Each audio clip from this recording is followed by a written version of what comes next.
नमस्कार मंडळी, आपल्या सर्वांचं स्वागत आहे PRM स्टुडिओमध्ये. आणि मी आज तुम्हाला घेऊन आलो आहे अंबेजोगाई येथे. आणि येथे आज आपण दर्शन करणार आहोत श्री योगेश्वरी मातेचं. श्री योगेश्वरी मातेचं प्रसिद्ध असं हे ठिकाण आहे. बीड जिल्ह्यातील अंबाजोगाई हा एक तालुका आहे आणि तालुक्याच्या ठिकाणी हे आईचं मंदिर आहे. श्री योगेश्वरी माता ही श्री परळीच्या वैद्यनाथाची पत्नी असं समजलं जातं. आणि या ठिकाणी एक हत्तीखाना म्हणून एक ठिकाण आहे अंबेजोगाईमध्येच. येथे श्री योगेश्वरी माता आणि श्री वैद्यनाथाचं लग्न किंवा विवाह या ठिकाणी संपन्न झाला होता अशी एक आख्यायिका या ठिकाणी सांगितली जाते.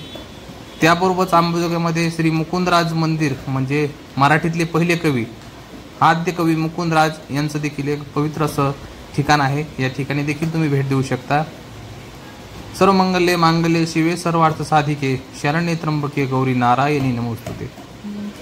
आज आपण या ठिकाणी आईचं दर्शन घेतलेलं आहे आणि सुंदर असं दर्शन या ठिकाणी आज आपल्याला झालेलं आहे. सकाळच्या 8:45 वाजता आपण या ठिकाणी आलो आहोत, त्यामुळे जास्त काही या ठिकाणी गर्दी नव्हती. पुरातन अशी ही वास्तू आहे आणि ऐतिहासिक अशा अंबाजोगाई या शहरामध्ये असं सुंदर असं ठिकाण आहे. दगडी बांधकाम असलेले हे मंदिर एक पुरातन वास्तुकला आणि वास्तुशास्त्राची ओळख आपल्याला करून देते. या ठिकाणी श्री वैद्यनाथाची या ठिकाणी ज्योतिर्लिंग आहे. अतिशय सुंदर म्हणजे तुळजापूर माहूर असेल, श्री सप्तशृंगी माता असेल,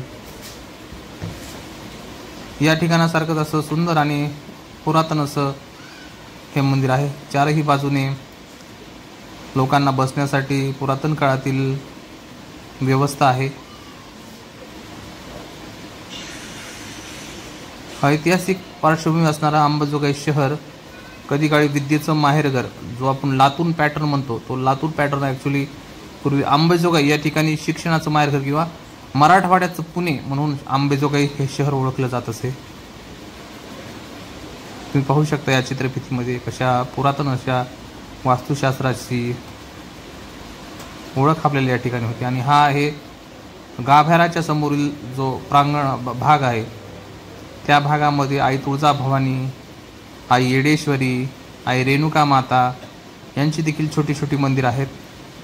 आणि हे आपण जे पाहतो हे भांडे आहेत, म्हणजे पुरातन काळी जेव्हा प्रसाद वगैरे आईसाठी नैवेद्य बनवला जात असे तो याच तांब पितळेच्या भांड्यामध्ये बनवला जात असे. आणि दर्शनानंतर या ठिकाणी एक अन्न किंवा प्रसादालय आहे. या प्रसादालयामध्ये सकाळचा प्रसाद होता आणि तो प्रसाद सेवन करून आपलं आजचं दर्शन संपन्न झालं आहे.